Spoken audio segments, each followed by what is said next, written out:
अच्छा खाना देखने पर मुंह में पानी क्यों आता है? क्यों इंडियन टीम को वर्ल्ड कप जीतने के बाद भूखे पेट सोना पड़ा था? और एक ऐसा टीवी जिसमें जो भी आ रहा है उसे आप टेस्ट कर सकते हो, और पैकेट्स में ये लाइन क्यों होती है? जानने के लिए बने रहना वीडियो के एंड तक। नंबर 20, एक स्कूल के एग्जाम में यह क्वेश्चन पूछा गया कि करीना कपूर और सैफ अली खान के बच्चे का पूरा नाम क्या है? और जब इन दोनों को इस क्वेश्चन के बारे में पता चला तो इन्होंने एजुकेशन डिपार्टमेंट से शिकायत की, और फिर डिपार्टमेंट से उस स्कूल को एक नोटिस भेजा कि आइंदा ऐसा ना हो, वरना स्ट्रिक्ट एक्शन लिए जाएंगे। नंबर 19, इस टीवी को देखो। इस टीवी में जो भी आ रहा है उसे आप टेस्ट कर सकते हो। इसमें 10 फ्लेवर्स हैं। ये 10 फ्लेवर्स मिक्स होके कई अलग अलग टेस्ट बन सकते हैं। इस टीवी का नाम है टेस्ट द टीवी, और जो भी इस टीवी पर आ रहा होगा उसे आप चाट के टेस्ट को एंजॉय कर सकते हो। नंबर 18, अलास्का में पिज्जा प्लेस नाम की एक जगह है, और अगर आप वहाँ से पिज्जा ऑर्डर करते हो तो आपका पिज्जा हेलीकॉप्टर में आएगा। पर पिज्जा का पता नहीं, लेकिन हेलीकॉप्टर को देखकर ही पैसे वसूल हैं, और ये हेलीकॉप्टर उनकी फ्री में ब्रांडिंग भी करता है। नंबर 17, अगर आप किसी के घर पर खाना खाने जाते हो तो आपको खाना खाने के बाद एक बार उस खाने की तारीफ जरूर करनी चाहिए, भले ही खाना अच्छा हो या बुरा हो। और खाने में से एक चीज की बड़ाई करनी चाहिए, जैसे कि सब्जी अच्छी है। इससे सामने वाले को अच्छा लगेगा कि उनकी एफर्ट किसी को पसंद आई। नंबर 16, ये काफी फनी फैक्ट है। इंसान चांद पर 1969 में चले गए थे, पर जो सूटकेस होते हैं उनमें व्हील सी 1972 में लगाए गए थे। ये फैक्ट बहुत छोटा था पर काफी फनी था। नंबर 15, आपने स्पंजबॉब स्क्वेयरपैंट्स में स्क्विडवर्ड का ये घर तो देखा ही होगा, पर ये असल में एक कार का साइलेंसर है जो कि पानी के अंदर गिर गया था। और रियल लाइफ में ऐसी कई चीजें होंगी जिन्हें मछलियाँ अपना घर बना ली होंगी। नंबर 14, ये देखो, ये है एक स्मार्ट बेंच। ये बेंगलुरु में बनी हुई है। इस बेंच पर फ्री वाईफाई है और USB चार्जिंग पोर्ट है, और ये सब कुछ सोलर एनर्जी से चलता है। वाकई में ये बहुत ही ज्यादा कमाल का है, लेकिन ये बेंच बहुत कॉस्टली भी है। नंबर 13, अमेरिका के अर्नल्ड शॉनबर्ग नाम के एक आदमी को एक बहुत ही अजीब बीमारी थी। इस बीमारी में लोगों को 13 नंबर से डर लगता है। इनको भी ऐसा ही था। ये अक्सर अपने सॉन्ग के वॉल्यूम में 13 नंबर को स्किप कर देते थे, और साथ में इनका जन्म 13 सितंबर को हुआ था, और इनकी मृत्यु 13 जुलाई को हुई थी। और ये जब मरे थे तब ये 76 साल के थे, और 7 + 6 भी 13 होता है। नंबर 12, अगर आप किसी पार्क में किसी बेंच पर बैठे हो और बेंच से उठने वाले हो, और तभी आपके साइड में आके कोई बैठ जाए, तो आपको वहीं पर 5 मिनट तक और बैठना चाहिए, क्योंकि अगर आप तुरंत उठ जाओगे तो आदमी को ऐसा लगेगा कि आप उसके बैठने की वजह से उठ गए हो, भले ही आपकी उठने की वजह कोई और हो, लेकिन उस आदमी को ऐसा ही लग सकता है। नंबर 11, आजकल हाथ धोने के लिए बहुत ज्यादा कहा जा रहा है, पर ये एक फैक्ट है कि हर साल 10 लाख से ज्यादा लोगों की मौत बस हाथ सही से ना धोने की वजह से होती है, और अगर सब हाथ सही से धोने लगेंगे तो दुनिया में 10 लाख लोग कम मरेंगे। नंबर 9, 1996 में माइकल जैक्सन इंडिया आए थे, और उन्होंने यहाँ पर अपना कॉन्सर्ट किया था, लेकिन इन्होंने कॉन्सर्ट वालों से कोई भी एक्स्ट्रा फीस नहीं ली, और ऊपर से जो भी इस कॉन्सर्ट से प्रॉफिट आया उसमें से 80% पैसों को 2 लाख जॉब जनरेट करने में लगा दिया, और बाकी बचे पैसों से गरीब बच्चों को पढ़ाया गया। तो अगर आपने कभी सोचा है कि माइकल जैक्सन इतने फेमस क्यों थे, तो उसका रीजन ये भी है। नंबर 8, स्विट्जरलैंड में अगर आप ड्राइविंग टेस्ट में 3 से ज्यादा बार फेल हो जाते हो तो फिर आपको एक साइकियाट्रिस्ट के पास जाना पड़ता है, और उसे बताना पड़ता है कि आखिर आपके साथ हो क्या रहा है, और फिर आपको एक पेशेंट की तरह ट्रीट किया जाता है। आपको कुछ मेडिकेशन लेने के लिए कहा जाता है, और उसके बाद अगर आपको फिर से ड्राइविंग टेस्ट देना है तो आपके उस डॉक्टर को लिख के देना पड़ेगा कि हाँ, ये आदमी फिर से टेस्ट देने के लिए तैयार है। और अगर फिर भी आप फेल हो जाते हो तो आपको फिर से टेस्ट देने के लिए साइकियाट्रिस्ट का रिटन स्टेटमेंट चाहिए होगा। नंबर 7, ब्राजील का एक बेघर आदमी था जो भूख से बेहोश हो गया था, तो जल्द से जल्द लोग उसे हॉस्पिटल लेके गए। जो लोग इसे लेके गए थे वो इसे हॉस्पिटल पहुंचा के चले गए, लेकिन फिर यहाँ 4 कुत्ते आ गए, और ये वो कुत्ते थे जिसके साथ ये आदमी रहता था। ये आदमी इनको खाना खिलाता था, और इसीलिए जरूरत के वक्त ये कुत्ते उसके साथ थे। ये कुत्ते तब तक उनके पास रहे जब तक वो हॉस्पिटल से डिस्चार्ज न हो गए। नंबर 6, ये काफी इंटरेस्टिंग फैक्ट है कि 64% जॉब इंटरव्यूअर्स को इंटरव्यू के पहले 90 सेकंड्स में ही पता चल जाता है कि उन्हें आपको लेना चाहिए या नहीं। ये एक टिप है कि आपको स्टार्टिंग में ही अपने जॉब इंटरव्यू में अच्छा इंप्रेशन दिखाना है। वैसे जॉब से याद आया, अगर आपको इजीली अपनी मनपसंद जॉब ढूंढनी है तो ये आप अनअकैडमी के री लेवल पर कर सकते हो। री लेवल का टेस्ट क्लियर करके आप जॉब पा सकते हो इन और 50 top Indian startups and unicorn companies like Cred, upGrad, Meesho, Urban Company etcetera. इस टेस्ट में टोटल 5 राउंड है, जिसमें इनिशियल 2 राउंड क्वालिफिकेशन के लिए। अगर आप टेस्ट क्लियर करके 700 से ज्यादा स्कोर करते हो तो आपको कंपनीज खुद कांटेक्ट करेंगे, and you don't have to run anywhere. इस टेस्ट को देने के लिए ज्यादा रिक्वायरमेंट्स भी नहीं है, लाइक आपकी degree, previous job experience, network वगैरह कुछ मैटर नहीं करते। चाहे आप आपकी एज 25 हो या 40, बस 18 प्लस होनी चाहिए और आप इस टेस्ट के लिए अप्लाई कर सकते हो to access over 2000 plus job positions by signing up on relevel.com। फिर आपको अपनी टेस्ट कैटेगरी चूज करनी है from business development, front end development, back end development, business analytics, data analytics and the newly launch full stack development test. आप अपने according अपना free test slot book कर सकते हो जिसे आप घर बैठे दे सकते हो। इसका result within a week आ जाएगा and don't worry if you don't qualify, आप इमीडिएटली नेक्स्ट अटेम्प्ट के लिए रजिस्टर कर सकते हो। रिलेवल पे आपको मिनिमम 4 लाख CTC की जॉब मिलती है नॉन टेक रोल्स के लिए और मिनिमम 6 लाख CTC की जॉब मिलती है फॉर टेक रोल्स। बट इन दोनों को 28.5 लाख के पैकेजेस मिले हैं बाय हिप्टो क्योंकि इनका रिलेवल स्कोर बहुत अच्छा था। और मजे की बात तो ये है कि रिलेवल अपने हाईएस्ट रैंकर्स को कई अवार्ड्स भी देता है like MacBook, latest iPhone, Apple watch and top 50 rankers को गुडीज भी मिलेंगे। तो अब वेट किसका है? डिस्क्रिप्शन के लिंक से क्लिक करो और ज्वाइन करो रिलेवल बाय अनअकैडमी। दो उनका टेस्ट और पाओ अपनी ड्रीम जॉब। नंबर 5, इंडिया 1983 में वर्ल्ड कप जीता था, लेकिन क्या आप जानते हो कि उस दिन पूरी इंडियन टीम भूखी रही थी और उन्हें खाना नहीं मिला था। दरअसल जीतने के बाद सब इतना ज्यादा खुश हो गए थे कि उन्होंने काफी लेट तक पार्टी की और पार्टी के चक्कर में वो खाना खाना भूल गए। और फिर जब सबको भूख लगी तो सब बाहर जाके रेस्टोरेंट ढूंढने लगे और देखा कि सारे रेस्टोरेंट बंद हो चुके थे, जिसके बाद उन्हें भूखा सोना पड़ा और अगले दिन उन्हें खाना मिला। नंबर 4, ये फैक्ट तो नहीं लेकिन मुझे बहुत ज्यादा फनी लगा। अगर आपके बैंक अकाउंट में बस 2 डिजिट का बैलेंस है फिर भी आपको उसे देखने के लिए 4 डिजिट का कोड डालना पड़ता है, तो ये देखने के बाद हमारा रिएक्शन कुछ ऐसा होगा। नंबर 3, इस बात में कोई शक नहीं है कि एजुकेशन बहुत ही ज्यादा इम्पोर्टेंट है, लेकिन आजकल की डिजिटल दुनिया में हमको जो नॉर्मल स्कूल में एजुकेशन मिलता है उसके बिना भी सर्वाइव कर सकते हैं। जैसे कि जो लोग पढ़े लिखे नहीं होते थे वो सिग्नेचर के लिए अंगूठा लगाते थे और जो लोग पढ़े लिखे होते थे वो सिग्नेचर करते थे। पर वहीं पर आजकल फिंगरप्रिंट वाली चीजें आने लगी हैं क्योंकि सिग्नेचर भी कॉपी हो सकता है लेकिन फिंगरप्रिंट नहीं। और यही फर्क है एजुकेशन और डिजिटलाइजेशन में। पहले आपको हर एक चीज याद रखनी पड़ती थी लेकिन अब हम बस चुटकियों में हर एक चीज का आंसर जान सकते हैं। नंबर 2, आपके साथ कभी न कभी ऐसा जरूर हुआ होगा कि जब भी आप किसी टेस्टी चीज को देखते हो तो आपके मुंह में पानी आने लगता है, लेकिन आखिर ऐसा होता क्यों है? जब भी हम किसी टेस्टी चीज को देखते हैं तो हमारे दिमाग को ऐसा लगता है जैसे कि हम उसे खाने वाले हैं और इसीलिए वो हमारे सलाइवरी ग्लैंड्स को एक्टिवेट कर देता है और इसमें से सलाइवा निकलने लगता है। आप कह सकते हो कि एक तरीके से प्रिपरेशन है क्योंकि हमारा जो सलाइवा है वो 20% हमारे खाने को मुंह में ही डाइजेस्ट कर देता है। इसीलिए जब भी हम खाने के बारे में सोचते हैं या फिर किसी टेस्टी खाने को देखते हैं तो हमारे मुंह में पानी आ जाता है। नंबर 1, आपने कभी चिप्स के पैकेट में ये लाइन को नोटिस किया होगा, लेकिन क्या आप ये जानते हो कि इसका काम क्या होता है? दरअसल इसके एक नहीं बल्कि बहुत सारे काम हैं। सबसे पहला, जब चिप्स को पैक किया जाता है तब सील करने के दौरान ये हेल्प तो करता ही है और साथ में चिप्स के पैकेट को एयर टाइट बनाया जाता है और एयर टाइट बनाने में भी ये मदद करता है। इसका सबसे मेन यूज होता है चिप्स के पैकेट को फाड़ने में। अगर आप चिप्स के पैकेट को फाड़ रहे हो तो आपको हमेशा यहाँ से फाड़ना चाहिए। हम अक्सर चिप्स के पैकेट के कोने में काट देते हैं, आपको नहीं पता होगा लेकिन ये एनवायरनमेंट के लिए बहुत ज्यादा हार्मफुल है क्योंकि चिप्स का पैकेट रिसाइकल हो जाता है लेकिन छोटा सा पीस जो कटा है वो कभी भी रिसाइकल नहीं होता और फिर ये हमेशा के लिए अर्थ में कचरा बन के रह जाता है।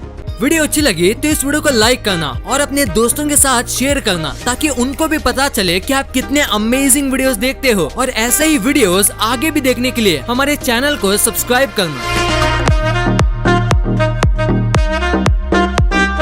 और हाँ, आप इन वीडियोस को भी चेकआउट कर सकते हो, ये भी काफी अमेजिंग वीडियोस हैं। And thanks for watching.